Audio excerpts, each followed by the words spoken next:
দর্শক, ভয়াবহ অবস্থা। 23 চিলায় যে আগুন লেগেছে গুলিশাখালী এলাকার ধানসাগর ক্যাম্প সংলগ্ন।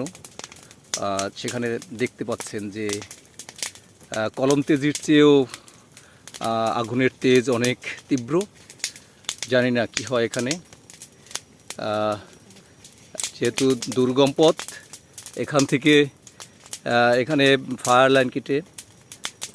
লাইন কেটে পানি সরবরাহ দেয়া খুবই জটিল। খালে পানি নেই এবং এখানে কলমতেজি থেকে সব কিছু ওখান থেকে গুছিয়ে পানি নির্বাপন শেষ করে এখানে আসতে আসতে আজকের দিনে হয়তো সম্ভব হবে না। আর সারাদিনই জ্বলবে, রাতেও তো সম্ভব হবেই না।